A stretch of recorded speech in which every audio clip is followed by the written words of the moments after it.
CM YS Jaganmohan Reddy నవరత్న పథకాల ద్వారా అందిస్తున్న సంక్షేమ ఫలాలు అర్హులైన పేదలకు అందే విధంగా వాలంటీర్లు కృషి చేయాలని కాకినాడ సిటీ ఎమ్మెల్యే ద్వారంపూడి చంద్రశేఖర్ రెడ్డి పిలుపునిచ్చారు. కాకినాడ విద్యుత్ నగర్ లో గల ఏ కన్వెన్షన్ హాల్లో వాలంటీర్ల సమావేశం జరిగింది. కాకినాడ సిటీ ఎమ్మెల్యే ద్వారంపూడి చంద్రశేఖర్ రెడ్డి వాలంటీర్లను ఉద్దేశించి ప్రసంగించారు.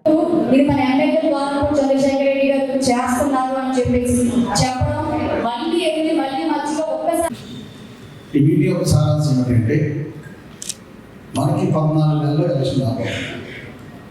అంటే ఎలక్షన్ 2 నెలల ముందు ఎలాగే ఎలక్షన్ ప్రక్రియ స్టార్ట్ అయిపోతుంది కాబట్టి మనకి కరెక్ట్గా 1 సంవత్సరంలో ఎలక్షన్ స్టార్ట్ అవుతుంది. ఈ ఎలక్షన్ ప్రాసెస్లో జగన్మోహన్ రెడ్డి ఎన్నో పథకాలు పెట్టడం జరిగింది. దేశంలోనే ఏ ముఖ్యమంత్రి చేయని విధంగా వాలంటీర్ వ్యవస్థని, సెక్రటరీ వ్యవస్థను తీసుకొచ్చారు. మంచి పథకాలు ఇచ్చారు. వాలంటీర్స్, సెక్రటరీస్ చాలా మంచి సర్వీస్ చేసి ప్రభుత్వానికి, జగన్మోహన్ రెడ్డి గారికి చాలా మంచి పేరు తీసుకురావడం జరిగింది.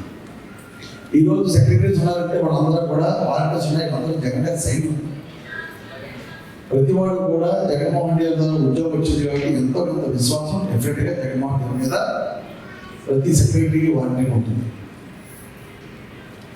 తర్వాత మన పార్టీకి సంబంధించి ఏదైతే జగన్మోహన్ రెడ్డి పథకాలని ప్రజలకు వెళ్ళాయో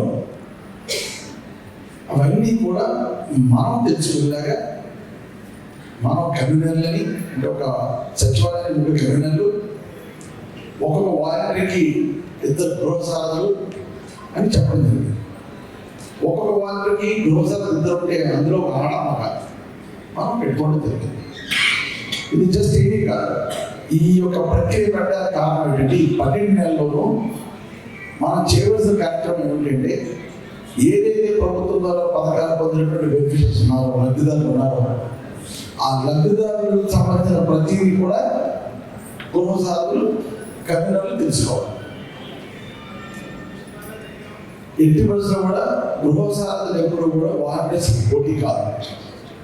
వాలంటీర్సే, గృహసారథులు. ఇప్పుడు ఎక్కడికైనా మనం గడపడం వెళ్ళినప్పుడు మీకు పెన్షన్ ఇచ్చారమ్మా అంటే